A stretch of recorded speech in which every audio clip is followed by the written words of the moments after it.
Good morning, afternoon, and evening to our esteemed panelists and our audience from around the world. My name is Saba Sabani. I'm the director at UNDP's Istanbul International Center for Private Sector Development and global lead on private sector at UNDP. And it is my pleasure to welcome you to this session to discuss the transformative power of effective private sector partnerships and deep dive into the opportunities for businesses to implement the Kampala Principles in business practices and development cooperation, including multi-stakeholder partnership at the country level. Leaving no one behind is the transformative promise of the 2030 Agenda for Sustainable Development. And it is also the central tenet of the Kampala Principles for Effective Development. The Kampala Principles provide a platform for effective development cooperation between the private sector, government, development partners, and civil society, fostering accountability, transparency, and trust. In reinforcing inclusiveness and transparency as central tenets of effective development cooperation, businesses play a critical role in development cooperation multi-stakeholder partnerships. As we know, in developing countries, private sector operations constitute about 60% of GDP, generate 90% of jobs, and are responsible for 80% of capital inflows. Thus, we see it as a very critical development actor. Furthermore, the alignment of commercial and sustainable development goals holds the potential of unlocking $12 trillion in business opportunities, in energy, in renewable energy, in car mobility, in all these different areas. Furthermore, by increasing operational scale, launching new market-driven essential services and goods, and benefiting from network effects, effective private sector engagement in multi-stakeholder partnership hold the potential to enhance business performance, scalability, and impact.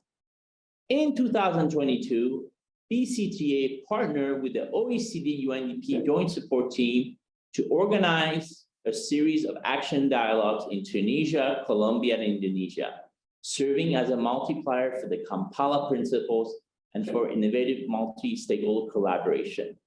This session aims to demonstrate the transformative power of articulating private sector investment and business development with development cooperation initiative in the area where they're most needed, and by presenting the relevance and opportunity for implementing the Kampala Principle in business operation and multi-stakeholder partnership. To this end, I'm pleased by the company of key public and private sector panelists engaged in multi-stakeholder development cooperation partnerships leading the No One Leave Behind agenda. I would like to invite each of them to introduce themselves and briefly share how their work connects to the Leave No One Behind agenda. First, I'm pleased to welcome Dr. Therese Cruz to this panel. Therese is a senior policy advisor officer at the German Federal Ministry for Economic Cooperation and Development, BMZ. Therese, thank you for joining us. Would you like to briefly share with us your work and how it connects to the Leave No One Behind agenda? Thank you, Saba, and good morning, good afternoon, good evening, everyone. Thank you very much for the invitation to the Business Call to Action Annual Forum. Of course, let me give you a brief overview on my work and the work of the German Federal Ministry for Economic Cooperation and Development, and how our work connects to the LNOB agenda. So among other things, I am the focal point for the Global Partnership for Effective Development Cooperation at the Ministry. And this multi-stakeholder partnership has been instrumental in developing the Kampala Principles. One of those principles is the principle on leaving no one behind. So while I'm pushing the LNOB agenda on this conceptual level, LNOB is also a pillar of German development cooperation on a broader level, because it is just crucial for the successful implementation of the 2030 agenda. German development cooperation takes left behind groups into account already at the planning stage of projects. So using different markers on poverty and gender or participatory development, we keep track of the extent to which our projects really focus on people that are left behind in other ways. In project implementation, together with our partners, we support the access of all members of society to decent work and as well as basic services like education and health and social protection. In summing up, let me just mention one example. In the Special Initiative on Training and Employment, BMZ is working with the private sector to create 100,000 good jobs and 30,000 trainee positions. Within this special initiative, we support the economic inclusion of left behind groups, such as women or young people, and we promote small and medium-sized companies as they are the real change agents for the reduction of poverty. Thank you. Thank you very much. The point you made about including them in the design is the most critical part. So very much welcome this approach. In this context, I'm welcoming Christian John. He's the Executive Director of the Inclusive Business Action Network, which is the leading global initiative focusing on the scaling and replication of inclusive business model with work done in Africa, in Asia. Christian, thank you for joining us today. I'm your old friend. Would you like to briefly share with us your work and how it connects to the Leave No One Behind agenda? Yes, thank you, Saba, for the nice introduction, and hello to everyone, to the colleagues on the panel, but also to the audience. It's thank you to BCtA for having me here. Just a few words where I'm coming from the Inclusive Business Action Network. As Saba said, it's a global initiative that is implemented by GSZ and funded by the German Ministry for Economic Cooperation and Development. It started already in 2014 and it ends actually in December this year. What we are doing now is basically focusing on 3 areas. The first one, briefly, I want to mention, we manage the largest global online knowledge platform that is out there actually about inclusive business.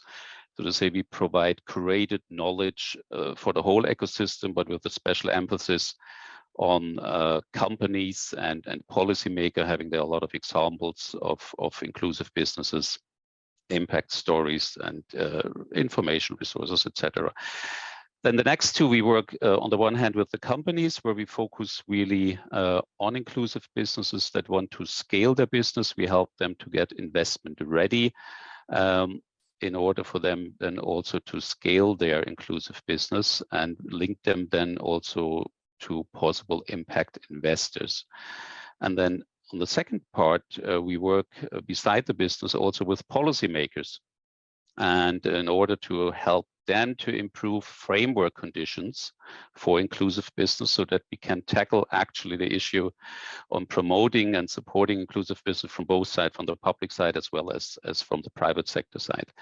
And so, I mean, it makes it already quite clear where we have the connections, but just to spell it also out, I mean, in our perspective, the inclusive businesses are really aligned with the SDG, ESGs, and all socio-ecological transformation agenda with a special emphasis really on leaving no one behind through the private sector engagement. So far from now. Thank you very much. I think these policy frameworks I know are a very critical part of the agenda, and of course the engagement of the companies grounded in the application of the Kampala Principle. I'm very pleased now to welcome Mr. Bilal Sahnoun. Bonsoir. Mr. Bilal is the Chief Executive Officer of the Tunis Stock Exchange. It's amazing to see a stock exchange CEO, leading CEO, coming and talking about leaving no one behind. So can you please briefly share with us your work and how it connects to the leaving no one behind agenda? Merci, Sahba. Thank you for your invitation and for giving me the opportunity to contribute in achieving the Kampala Principle goals.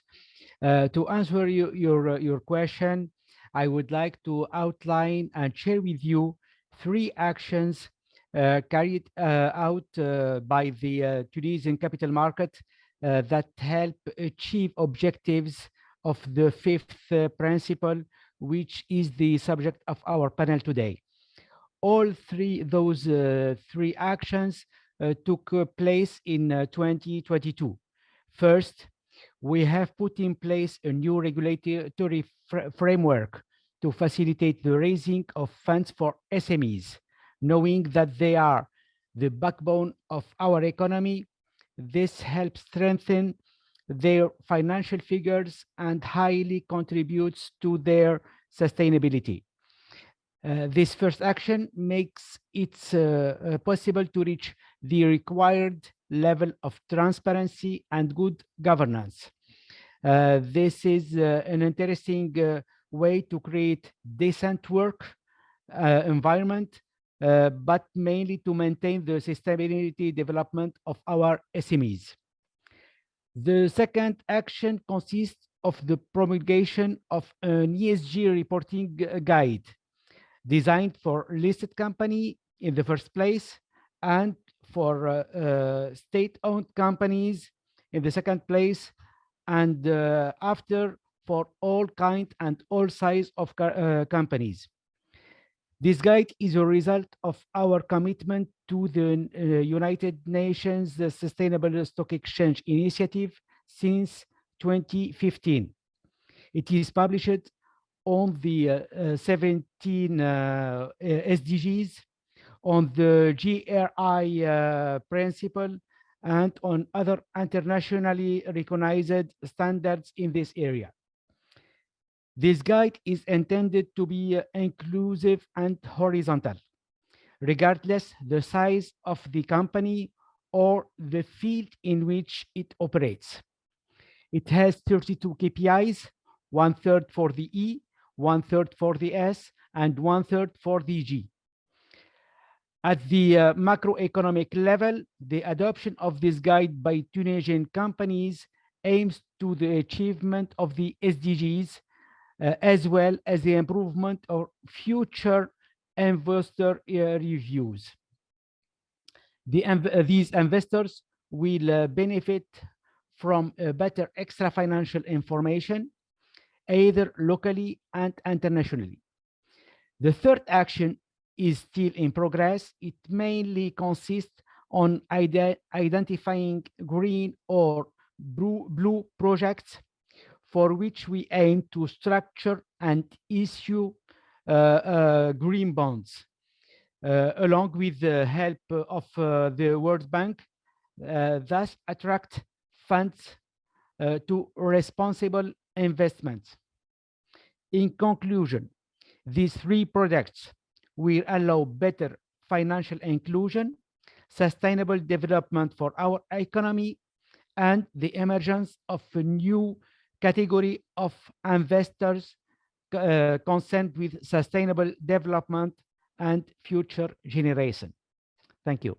Thank you very much, Mr. Sahnoun. What an impressive set of activities and goals, and well balanced. You have both the E and the S. I think it's important, like two wings of a bird. We have to make sure that as we think about climate change, that we also look at the leave no one behind agenda and look at that pillar also. Thank you. I'm pleased to welcome Mr. Anand Menon to this panel. Mr. Anand is the Vice President and Global Head of Government Solutions at MasterCard. In his role, Anand supports governments in their goal to create efficiency, improve transparency, while advancing social progress. Anand, thank you for joining us today. Would you like to briefly share with us your work and how it connects to the Leave No One Behind agenda? Absolutely. Well, thank you, Shaba, and the UNDP and the BCtA team for inviting me to be part of this very important topic. I'm here representing, I think, the MasterCard voice, but perhaps also the larger private sector voice on this topic. Before I do that, let me just allow me to just introduce myself so that you have a brief idea of where I'm coming from. This topic could be defined as my career arc, right? So I am a financial inclusion practitioner by and large throughout my career. I started in the early 2000s working on the prevalent model at that time, which was called microfinance. And so I worked in microfinance for many years before moving to more digital models like mobile money, rural banking, worked with telcos, banks, agent networks, insurance companies, even some pawn shops who were trying to drive and create products that would drive financial inclusion. And I did this all before I joined MasterCard in 2015. My reason for joining MasterCard was while I felt I was creating a lot of impact, with the work I was doing, the idea of scale remained elusive.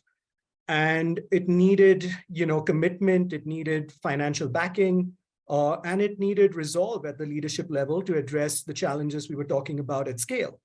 And MasterCard certainly presented that in 2015.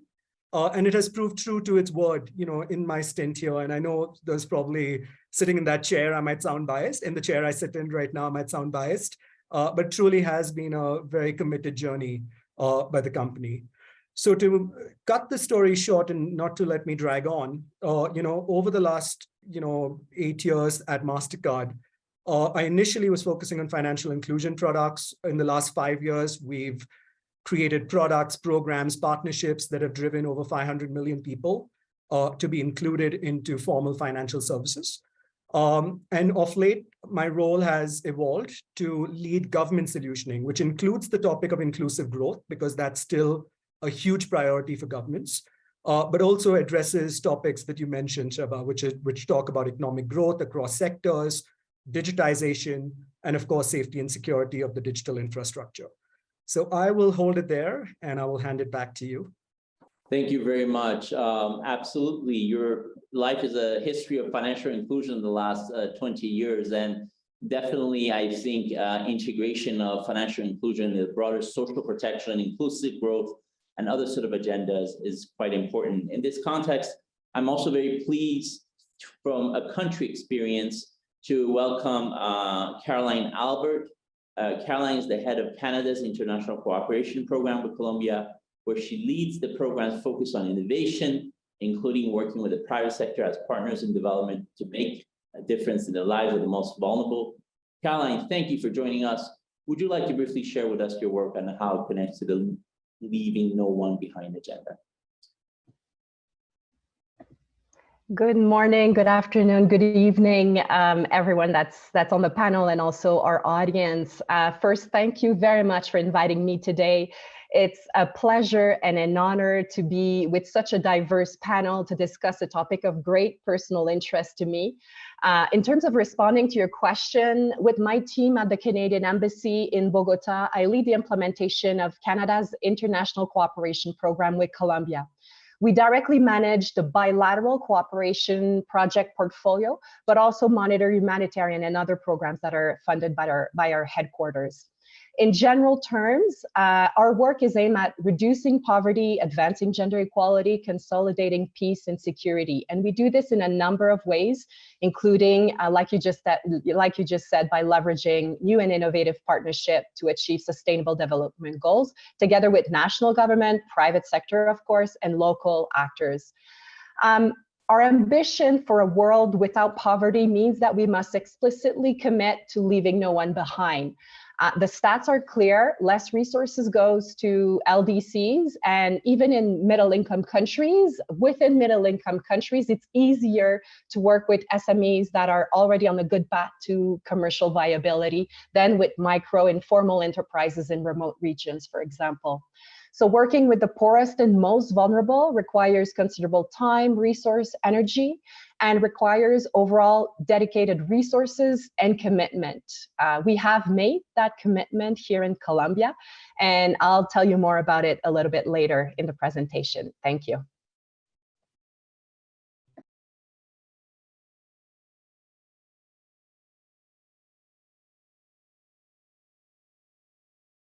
Seba, you are on mute. I said, thank you very much, Caroline.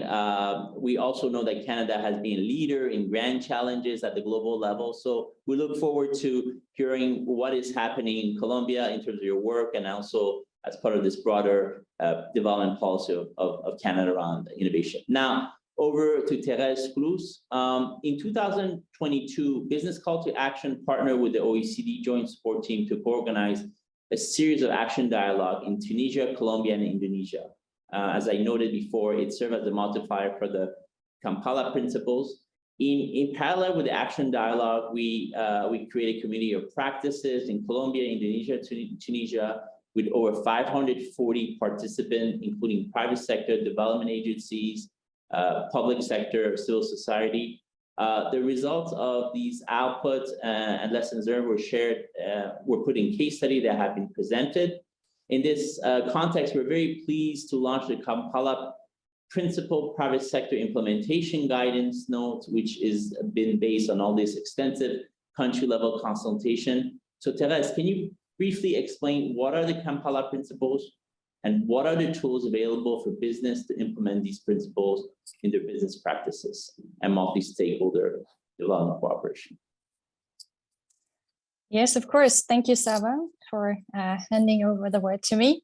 I am delighted to be speaking about the Kampala Principles in more detail. And to visualize, I think you can all see the shared screen now. So what are the Kampala Principles and why are they there? As we all know, private sector engagement is a key enabler, right, for the 2030 agenda and also for this important pledge to leave no one behind. But the impact of the private sector on sustainable development remains often unclear or is disputed. So knowing that there might be a huge potential for private sector engagement, PSE, but it may not be realized, the Global Partnership for Effective Development Cooperation stakeholders agreed on developing Kampala Principles on effective private sector engagement in development cooperation. So through an inclusive consultation process, the multi-stakeholder working group of business leaders, but also of development practitioners, they developed these principles. And the principles, they aim at supporting the private sector and private sector partnerships to deliver better for people in need. And they were launched at the GPEDC senior level meeting in 2019. You can already see the principles on the slide. So they include inclusive country ownership, which would result in results and targeted impact. And this then is generated through inclusive partnerships. And these partnerships, that's what it's all about. They are strengthened by greater transparency and accountability. And as a whole, as a bracket around all those principles, the partnerships, they are driven by a really firm commitment to leave no one behind. So the 5 mutual reinforcing principles cover 16 more smaller sub-principles, all dealing with the purpose to improve partner practices, to benefit from each other's strengths, to inform conversation at country and also at local level, or to ensure alignment behind national development strategies. The KPs, they are targeted at various actors, which comprise not only the private sector, but also development partners, partner countries, trade unions, and civil society. So coming to the other question, what are the tools available for businesses to implement these rather theoretical principles in their business practices and multi-stakeholder development cooperation? One such important tool is the Kampala Principles Implementation Guidance Note that was already mentioned. And I am really delighted to present this guidance note to you today because it translates these principles into concrete action. As Saba already mentioned, in this year, in 2022, Business Call to Action partnered with the OECD UNDP Joint Support Team, and they organized a series of action dialogues. And BCtA also launched communities of practice, where the Kampala principles were discussed and were also adopted. So the guidance note is largely based on the key outputs and lessons shared from these multi-stakeholder discussions. If you go a slide back, I can show you just a diverse set of backgrounds the participants at those sessions had. So they came from a variety of economic sectors. They had different professional backgrounds and also came from different regions in the world. What the guidance note aims to do is, first, it aims to share information on good practices for companies so that they can apply these Kampala effectiveness principles in their day-to-day work and in the partnerships that they might enter. The guidance note also aims to just suggest actions that companies can consider so that they can enhance the effectiveness of their engagement in development cooperation with diverse partners. And also the guidance note just supports the adoption of the Kampala Principles in general. The main insight and the main takeaway from the implementation guidance note is that for businesses to really thrive in development cooperation partnerships, there needs to be a clear match between the business and the development case. So there needs to be something like a win-win situation. The match is generated by considering three clear strategies, one of which is the business might want to increase operational scale. Companies might also launch new revenue generating products or also services, and companies might want to leverage network benefits. So let me just illustrate such a successful match. SAP, oh, you can remain at this slide, yes. SAP is a multinational corporation, and it figured that it could launch just new and revenue generating products by joining a research project. And this research project happened in the context of the Africa Cashew Initiative. And it had various development actors and also cocoa farmers involved, and it took place in Uganda. So basically, SAP developed a software program that formalized the supply chain of cocoa production. And in the end, it caught attention of public and both private sector actors. So by just participating in this development cooperation multi-stakeholder partnership, SAP was able to mitigate the risk of entering a new market with a new product. And at the same time, it was able to grow its product list. So what the guidance note does as well is it offers advice on what makes partnerships successful. So this means that the right framework conditions are important, and I would like to show them on the next slide. Yes. So those framework conditions that make partnerships successful are clear incentives. So the incentives as to why it is important to engage in a development setting should be clear. The business model should also be aligned to the target population needs, right? And the business, if it wants to engage in development cooperation, should find an enabling environment. And of course, partners in a partnership, they should set up results reporting and make sure that it's in place and working. Also, the partners should come up with ideas what happens if uncertain contexts arise and how resources may be allocated then. And last but not least, I think that risk-sharing mechanisms should be really discussed in such partnerships and should be set in place. So summing up, the Kampala Principle Implementation Guidance Note just illustrates how partnerships could work by including examples from companies already championing the Kampala Principles in their day-to-day business affairs. But at the same time, the note does not neglect challenges that arise when private sector actors engage with the development community. And so as such, the note provides first-hand recommendations to respond to these challenges. So I hope I was just able to give you a glimpse of the guidance note, and I hope it sparked some interest. And I look forward to the subsequent discussion with you. Thank you. Thank you very much, Dr. Therese. In development cooperation and business engagement, there's a lot of emphasis on the what. Are we working on climate change? Are we working on this? But the how is as important. And in the context of the how, the nature of the incentives, as you described, the nature of the principles, right, where things can be a recipe for success, and also the right engagement with vulnerable population is very critical. And I'm pleased that this is being highlighted. In this context, I would like to ask Mr. Christian Jan, as IBAN, what are the challenges that businesses face in the implementation of the Kampala Principle? And what are some examples of how these challenges can be overcome?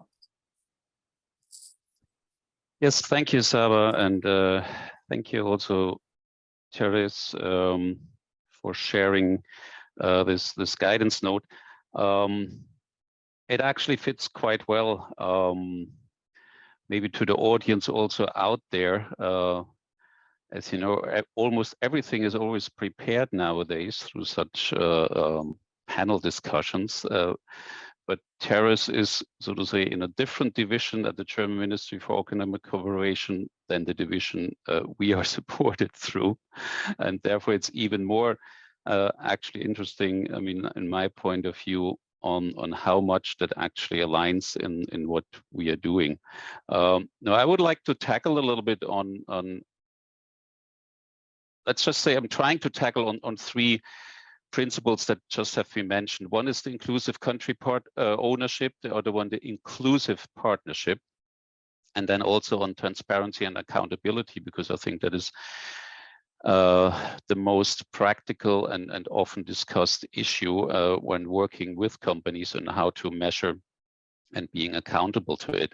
But before that, I think it is very much worthwhile to look also on how can we actually create ownership and inclusive partnership, meaning also building trust actually through dialogue and consultation. And that is something that accompanied me over the last 25 years in development cooperation. That is, one learning is we always need to build trust first before we really start implementing. And that is, I think, a very crucial process. And at the beginning, I mentioned a little bit on our work, what we are doing with the companies and with policy. And maybe I would just like to explain a bit why it is so important, actually, or why did we enter into policy work in this context? Because we ask ourselves, beside the capacity building of companies and improving access to capital, we ask ourselves, what else is actually needed in order to reach scale and have really a more systemic impact? What are other barriers out there that hinder the scaling of those businesses that we, from the development perspective, find worthwhile of supporting? So how can we increase really the long-term impact of the work we are doing?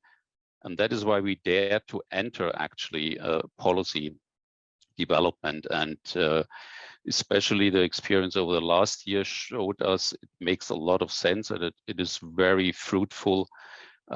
We worked mainly in Southeast Asia. We started there with the 10 member states of ASEAN, working on policy development, and transferred that now also to Sub-Saharan Africa, working at the moment in Nigeria and Zambia.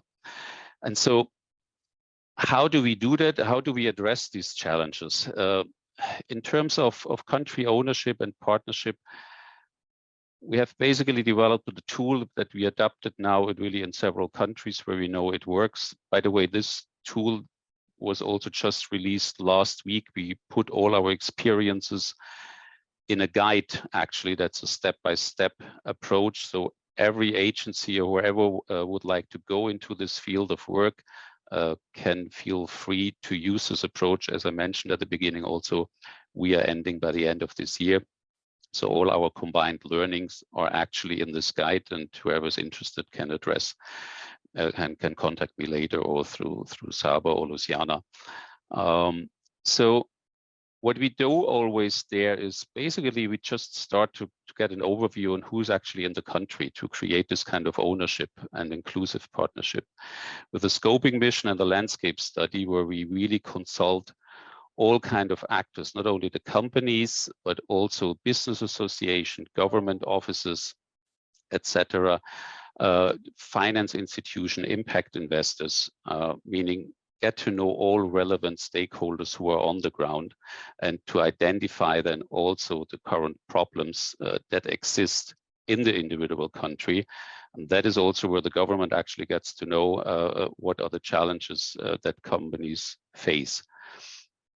And the same way it is, or through such a process actually that goes over a couple of months through such public-private dialogue and consultation, which is all part of a landscaping process. That is how we actually can also build this trust that is so much needed when really working together. And maybe one last point on the transparency and accountability issue, because that is really the almost difficult part, I think, from the company's perspective, because why should we measure things now that is not directly related to our product or services that we provide? Now, measuring results, I think it becomes also clear that part of this process, what I described, is also that the government is entering then in a kind of accreditation process that clearly defines actually what kind of inclusive businesses are supposed to do. And these indicators are agreed upon on, and then this will also be in a very transparent way disseminated, meaning the companies are also then accountable actually for those where they agreed, and they receive certain incentives that can go from tax holidays over a couple of years up to preferred treatment for public procurement of inclusive businesses. I think there was also a session this morning or yesterday about public procurement. So now beside this accountability, the dissemination of result increases at the same time also the probability of getting access actually to impact investors, as the impact investors are exactly looking, or very often, for the same indicators to measure the expected impact. So that is another incentive actually for companies to enter into inclusive businesses and to be part of this program. Maybe I will leave it up to here for the moment. Thank you very much. As you mentioned, trust is very critical in order to be able to look at to have a consensus by different actors in terms of what is happening, what kind of impact we have, and what is the kinds of incentives we need to provide. I mean, I think in this context, Mr. Bilal Sahnoun, as the CEO of the Tunis Stock Exchange, I mean, sitting in a capital market CEO position, trying to convince businesses to take on sustainable finance and leave no one behind activities, and governments. What does it take to generate a win-win situation in such partnerships? I mean, you talked about 2-3 kinds of activities. What does it take to make win-win situations where everyone is willing to align, as the Kampala Principles says, around the same incentives? We need to accelerate the speed of the change. We have to change a lot of things, and I think we have to. Our need is can be articulated around 3 points. The first one is we have to support our SMEs, listed companies, state-owned companies, so that the ESG reporting becomes part of the DNA of these companies. And then investors, local or foreign investors, will be interested because they can compare, they can appreciate, they can analyze the evolution of every KPI, and then it will be really an opportunity for both parties, for companies and for new investors.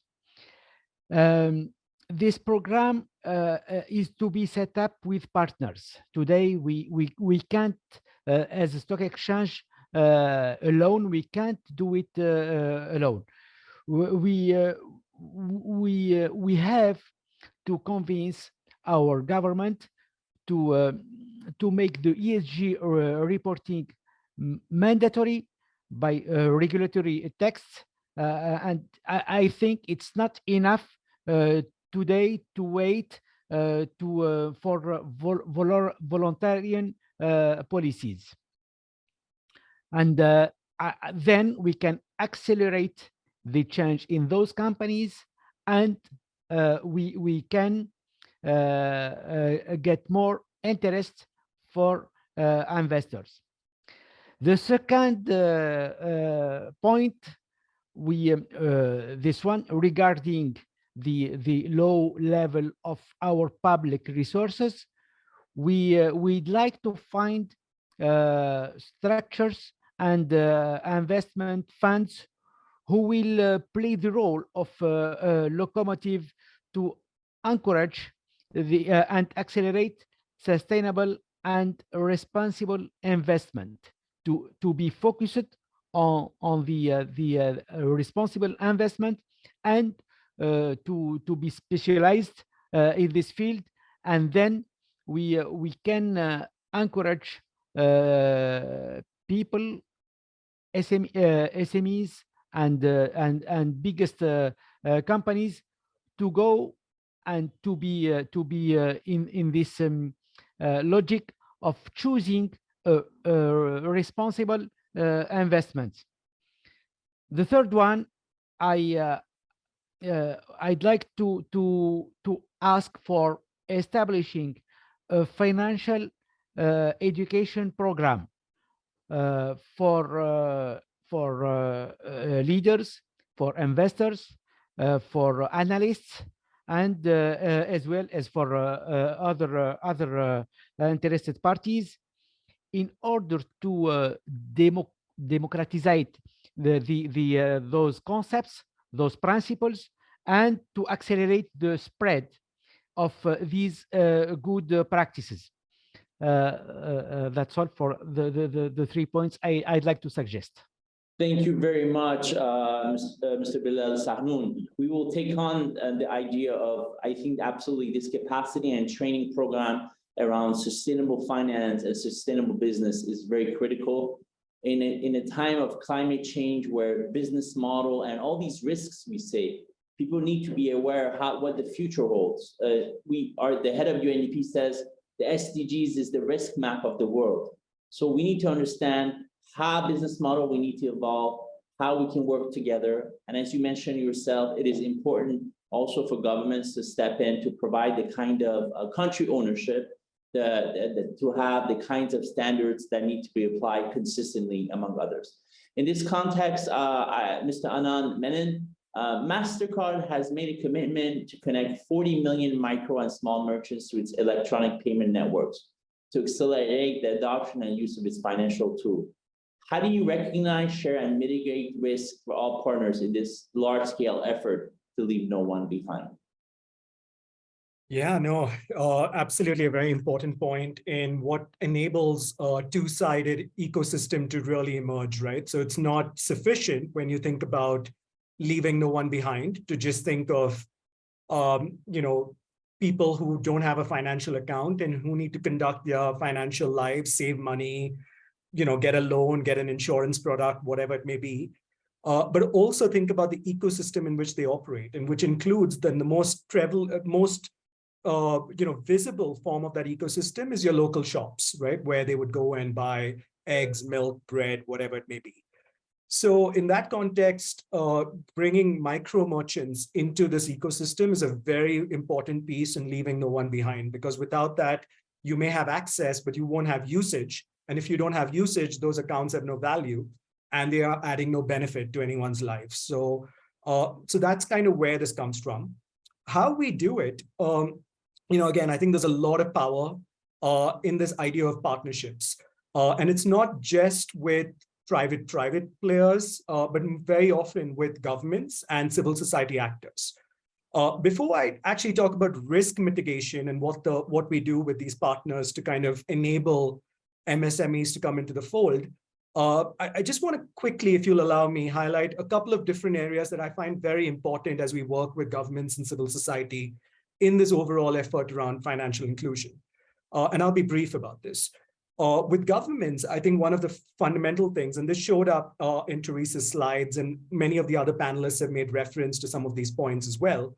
But the first and most fundamental need, and when we engage with governments, and we see most value in that engagement, is the creating of an enabling environment.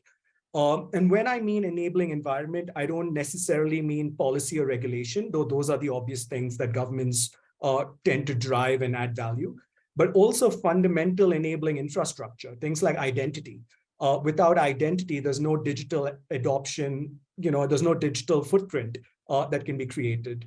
or even an ICT framework that allows governments and citizens and businesses to have a digital interaction with each other.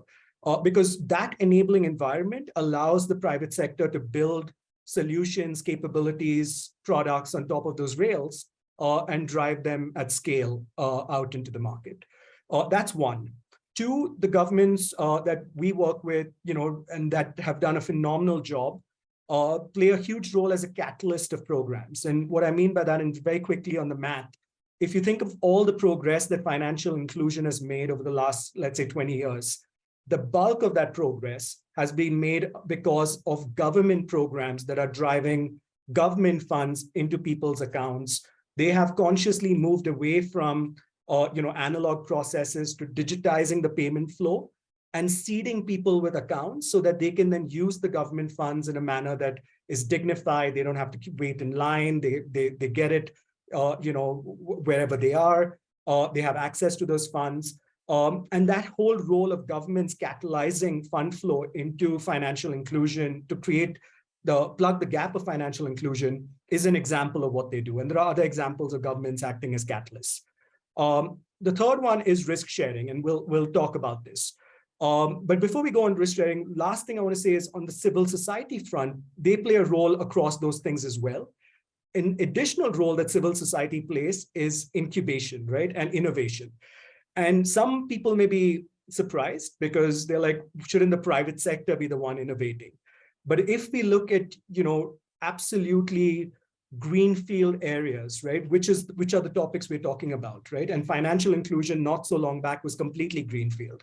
You had a lot of innovation that was needed, a lot of testing that was needed, a lot of risk associated with the work that was being done, whereas without the backing of civil society, it would be very hard for either the government or the private sector in isolation to go and make the dent in that space. So it is this, coming together of forces that allows progress to be made. Now, coming back to your earlier point on risk sharing mechanisms, right? And risk is a very important component of this problem. But why is it even important, right? If you think about it, MasterCard's a network. We essentially don't issue a single card, right? We have 2.5 billion cards out there across the world, but none of them are issued by us. They're all issued by regulated financial institutions that operate within each country. Most of these institutions are deposit-taking institutions.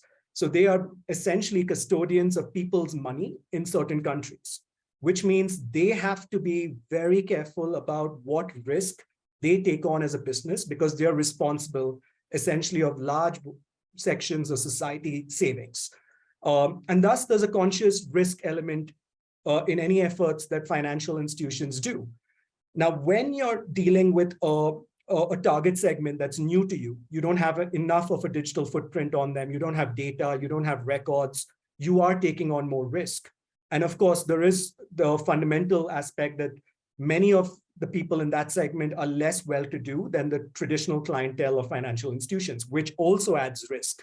So but that is not an excuse for not going after the segment. That creates the need for risk mitigation mechanisms where you can come in and help these institutions take on the risk of bringing people who are financially excluded into the fold. Now, how does it typically work? MasterCard, and we have many examples of us working with different multilateral institutions. I'll just give you a couple. One of them is with IFC, where we created a risk sharing mechanism for micro merchants to come into the fold, as you alluded to in your question. What this does is any institution that's bringing or trying to bank a micro merchant and serve them as a banking institution. Of course, there's a risk because these merchants are new to them. There is obviously some type of collateral that's often required from merchants when they open such an account. And many of the micro merchants can't afford it who want to get onto the formal system. That's where IFC and MasterCard have created structures where institutions that go after qualified micro SMEs, the initial risk of settlement, your collateral risk, all of that would be covered by this Apex fund, which will allow these institutions at least to get these models tested and create the data so that they can evaluate this risk as it goes along over a period of time. Similarly, with women entrepreneurs in India, we do work with USAID where we create a similar fund and, we allow institutions to provide credit to women entrepreneurs, and we take the first loss, right? If there's any risk, that initial loss is taken by us and the next tranche of loss is taken by USAID. So these are all different structures that, as global networks, we can work with our financial institutions, create the right models, and find mechanisms to share the risk associated with this. Thank you. Thank you very much. I mean, those are very interesting example of risk sharing between different kinds of partners, including donors. You mentioned USAID. We have Caroline Albert from the Canadian Embassy in Colombia. Can you further elaborate how you're engaging different private sector in Colombia, and what are the different modalities by which they're part of your programmatic activities?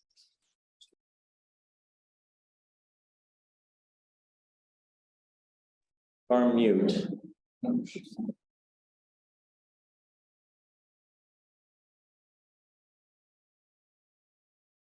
You're not on mute, actually. Go ahead. Let's see. We can't hear you, though. Cannot hear you. It also might be to us. Can other people hear? No, they cannot. Oh, you were using headphones. I think it's in your headphones. Thank you very much, Therese. That's right. I think maybe it's still connected to the headphones. Go ahead. Do you hear me now? Correct. Yes, thank you. Awesome. Okay. Sorry about that. Yes, so really it's been such an interesting journey for us. We keep learning every day in terms of how to engage effectively private sector development, and we still have so much more to learn. We do it in a number of ways, depending on the sector, the opportunities we see, and also the interest from our private sector partners. Colombia being an upper middle income country and a new OECD member, as a program, we had to really rethink how to increase our impact in a context where ODA resources is likely to be declining. So core to our vision is seeking to achieve more impact with less ODA by building alliances to design and implement initiative with a view to leave affordable solution for Colombian government and private sector to hopefully scale up and replicate. Our starting point was a portfolio where Canada funded almost exclusively the implementation of our project, to a situation where we plan to raise from various sources the equivalent to match our own contribution, where every ODA dollar would actually go twice as far. We still have a way to go to get there, but we're well on our way.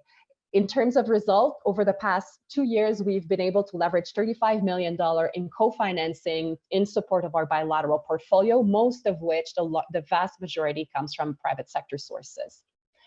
In addition to seeking co-financing, we have also changed the way we design our initiative, the role we see for ourselves and the type of initiative we put forward to try to further increase our impact. So basically not changing only the how we do things, but also the what, a bit like you have mentioned earlier. So we seek every opportunity to advance innovation to maximize development impact through, especially through the use of innovative financing mechanism, and also through our approach to partnership and innovation with a range of actors, including the private sector. Our approach typically includes a focus on, first, creating alliances, so never going alone. Second, experimenting with new mechanisms. And thirdly, learning and measuring from these experiences, basically. So for example, using an ecosystems approach, we are in the process of establishing the first social impact investing platform in Colombia, which will connect small entrepreneurs, investors, and service providers in an attempt to attract more impact investors to Colombia, including by addressing market information failures. At the same time, we're also piloting a related initiative to demonstrate the potential for growth of social impact, of the social impact investing sector, with an explicit focus on Colombia's conflict-affected and poverty-stricken region. While Colombia has plenty of private capital, there are not enough incentives or the right market dynamics in place to ensure that it serves development purposes or reaches the most vulnerable. as donors, we can play a catalytic role to try to change this dynamic.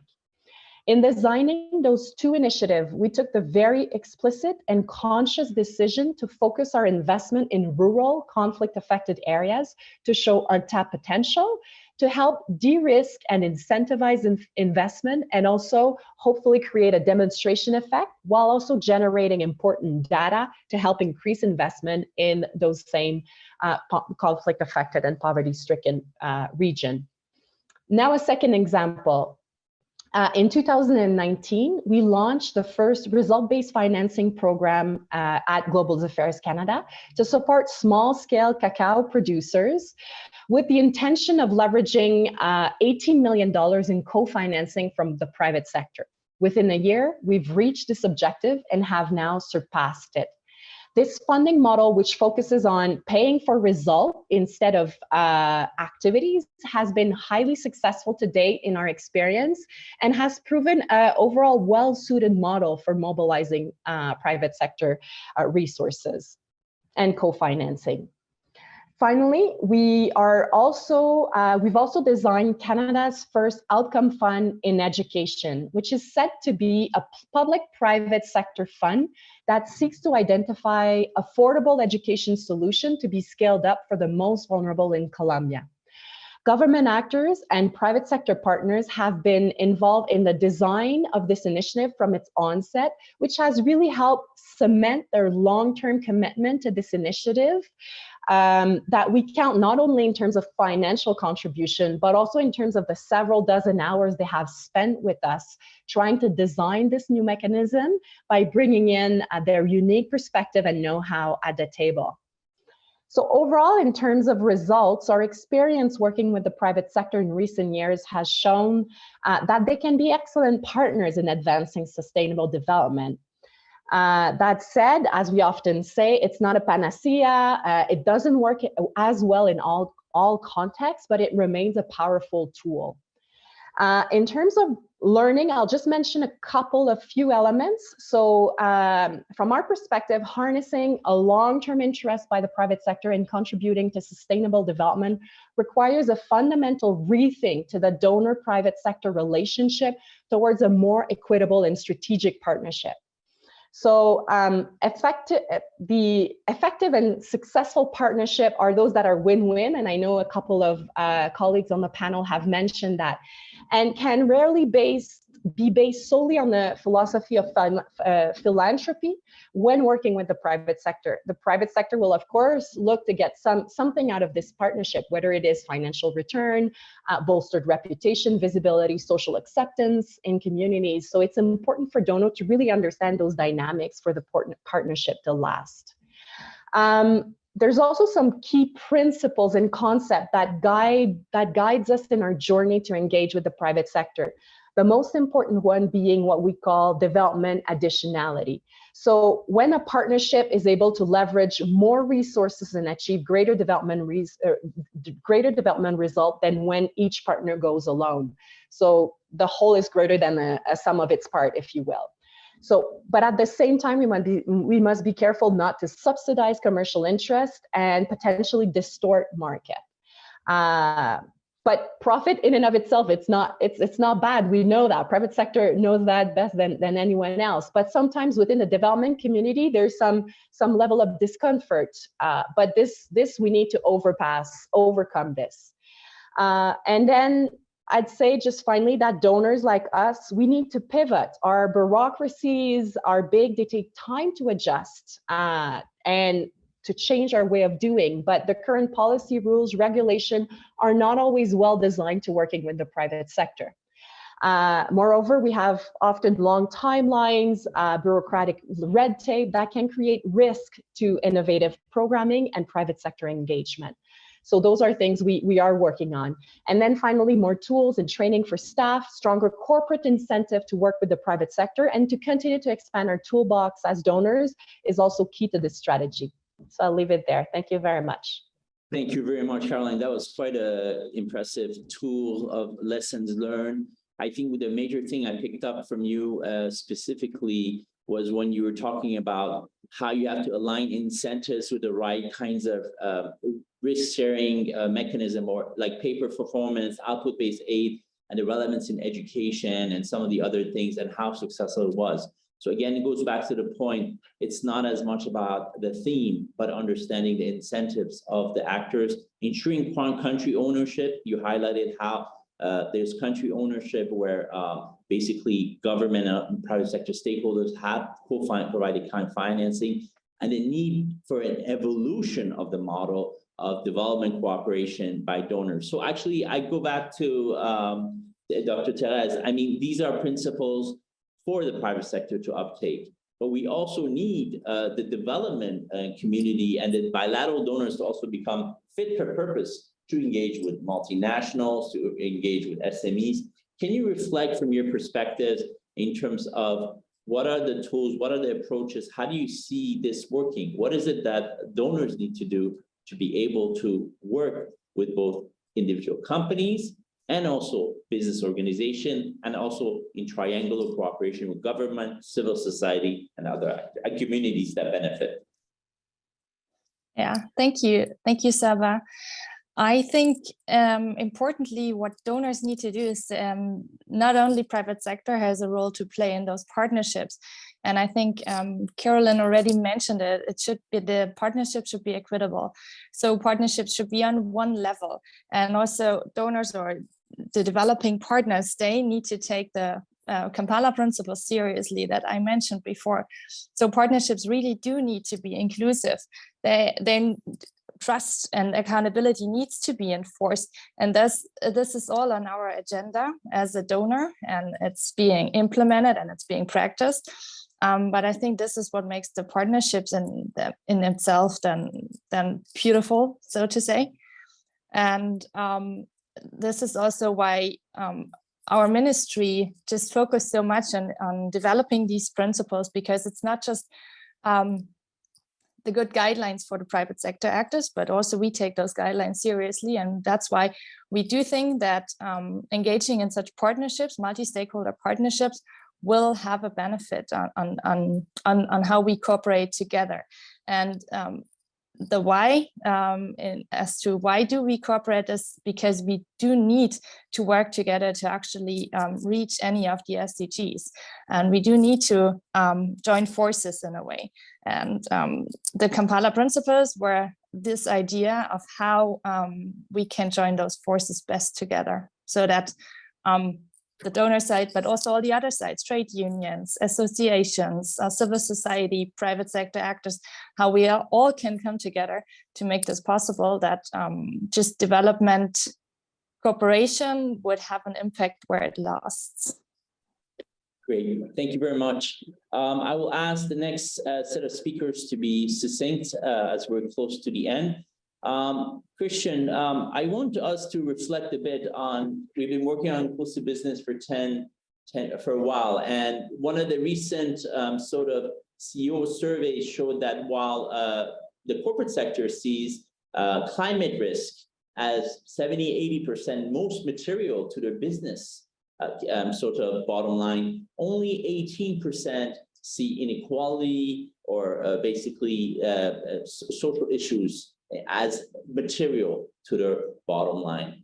I mean, what does it take? I mean, there's a different set of business actor, but what does it take for us to be able to make this a higher priority in terms of their, and have to leave no one behind the agenda a higher priority? Thank you. Yes, well, indeed, it takes a lot of, I mean, it takes a different mindset. I mean, a lot of companies in the private sector. I mean, definitely. We heard also a lot of announcements already, even from multinationals. I mean, up to the point to reinventing capitalism and all the way through. But I think what we are focusing here and what we did in the past and in development cooperation, I think, is focusing on those companies that really want to have a positive impact on the poor populational base of the economic pyramid. So for us, really, those businesses, what we call inclusive businesses, are really the private sector contribution to achieve actually the sustainable development goals. And maybe I should also at this part, I mean, maybe the one who's sitting here all on the panel, we're all aware of the differences, but I'm sure there are a lot of people in the audience who are wondering, I mean, because very often we talk about inclusive business, we call about social enterprise, responsible businesses, sustainable enterprises. Vietnam just this year wrote out a sustainable enterprise strategy where inclusive business is again part of those sustainable enterprise strategy. There's a tendency a bit that we over categorize and use different terminologies, but at the end, what is important, I think, is no matter how we call it, is what important is what we want to achieve and what kind of impact we want to have at the end of the day. But just to make it also clear for those, I mean, when we talk about inclusive business, we follow the G20 definition, and that says that these inclusive businesses provide goods, services, and livelihoods on a commercially viable basis. And that is, I think, the important part, that are either at scale or scalable exactly to those people most in need, and make them also part of the value chain of the company's core businesses as suppliers, distributors, retailers, or customers. Meaning, this is, so to say, having said that, it also clarifies which companies we are focusing on. And therefore, it really, it doesn't matter how they are called, important is what and how they contribute to sustainable development. And I think there's a good opportunity to support those companies that have really a positive impact on society, environment, and the people. It doesn't really matter if they are micro enterprise or multinational corporation, as long as they contribute in a positive way to especially the poor population, the environment, or to mitigate also the climate impact. They should get support through government and also through development cooperation. I think that is where development cooperation has a clear mandate. And so very often micro, small, medium enterprises are part of the value chain of multinational companies. They are also often focused really on the basic sectors like agriculture, energy, health, education, fast-moving consumer goods, etc. So the question that you raised also, it really addresses for me, and it was said also before by Caroline and Therese, I think the keyword is really collaboration among companies, but also among donors in the countries. And to form more strategic alliances in order to achieve really more systemic impact. I think if we really are serious, that is really what we have to look into. And there are already some examples that have been mentioned, but also to one more time to make the point here, because we, from at the moment, what we are implementing, we receive more requests from governments actually than we can actually implement at the moment, meaning there's a higher demand from the government side to get support to implement such inclusive business policy, then there's actually supply of services on development cooperation side. So for me, it's really a key when we talk about having systemic transformative impact, developing a policy program that really helps set up a better enabling environment for inclusive businesses, or however we want to call them, could be really the most transformative way for the private sector development programs to really enhance the impact in the countries where they operate. Back to you, Seba. Thank you.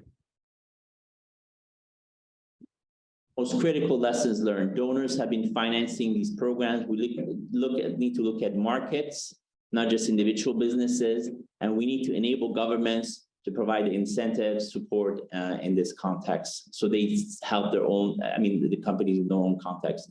In this, I would like to ask Mr. Bilal Sahnoun, you made a reference to an upcoming potential green bond. Sort of, is it an issuance? Is it a capital markets development program? And what are the type of investors that have been interested in that? And what is the type of projects you're looking to invest? I mean, is it a sovereign bond, corporate bonds? A little more elaboration on this. Thank you. Yeah, for the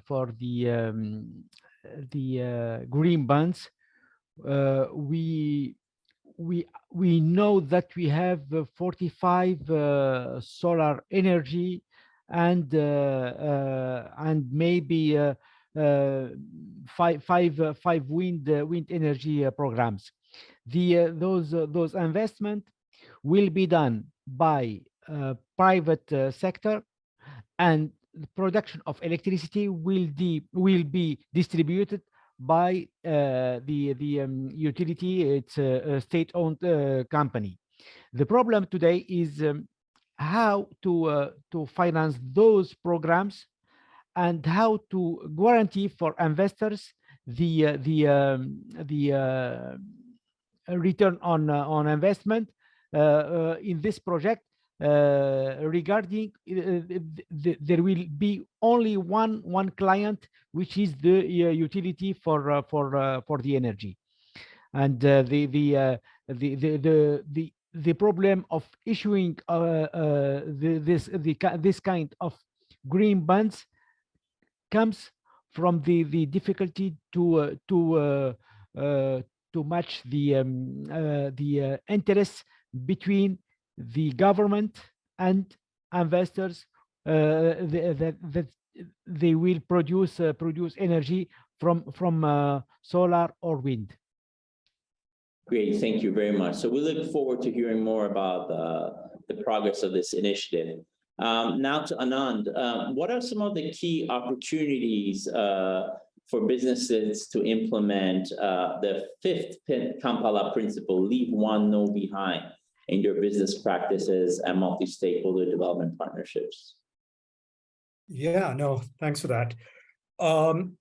I mean, as I think about this, right, the whole SDG agenda is much wider than financial inclusion, which is obviously the purview that I bring to this discussion. But I can't help but think that there are learnings here. As we look to expand the idea of inclusion, there are obviously topics around energy, green energy, sustainable agriculture, health. All of those things are very, very important topics. And I may argue that the progress on some of those topics may not, there might be a gap between what we've seen in the financial inclusion progress. And that offers an opportunity for businesses to learn about what went right with financial inclusion. I'm not saying the job is done when it comes to financial inclusion. There's a lot to be done. But clearly we've reached a point where we can talk about things beyond access, which is the fact that no one's left behind. I mean, there are still people left behind, but we've made such an enormous progress in including people that the discussion has pivoted from how do we get people access to a financial account or a financial instrument, and move to, okay, how is this adding value? How do we make this more useful to them? How do we innovate and make it part of their everyday lives? And those are absolutely the discussions we should all be having on these social topics. So to me, the learning perhaps is, what can we take from the success that we're seeing in the different models of financial inclusion and adapt it to other areas where we want to make similar progress? And if I were to just very quickly summarize why we've seen some progress, I think it has a lot to do with, as I alluded to earlier, different parts of the ecosystem, whether it's government, civil society, and private sector, knowing what the goal is and knowing what their role is in trying to make these models happen. And it's evolved over a period of time, but it's reached a point where there's a great deal of maturity in those discussions. And there's a lot of complementary aspects that each of those institutions bring to the table. So I think it's worth looking at that and trying to see, okay, are there lessons here for all the other goals or all the other initiatives and sectors that we all want to focus on and that are all important, that we could potentially learn from the financial inclusion journey. Thank you very much. We have run out of time, and we had a very comprehensive answer from Caroline that covered some of my additional questions. So I just want to thank everyone for this fantastic discussion on the transformative power of effective private sector partnership and looking at the Kampala principle. A very special thanks to our esteemed panelists, Therese, Christian, Bilal, Anand, and Caroline. Thank you very much for joining this panel. This session concludes the last day of the BCtA 12th Annual Forum, an event and on the sidelines of the 77th United Nations General Assembly. Thank you for joining us today. Over to you, Maria RAMOS. And thank you so much, Sabah. And those were indeed very engaging discussions. And of course, BCtA would really like to express their very heartfelt appreciation to today's moderators, Thomas Bilo and Sabah Sobhani, for their invaluable support and dedication in preparing these sessions. And so to quickly recap today's agenda, I'd like to highlight that on the one hand, we had the opportunity to learn about how impact measurement and management can support businesses to enhance management practices and also decision making, and also examine how impact measurement and management practices strengthen businesses' resilience during the COVID-19 crisis.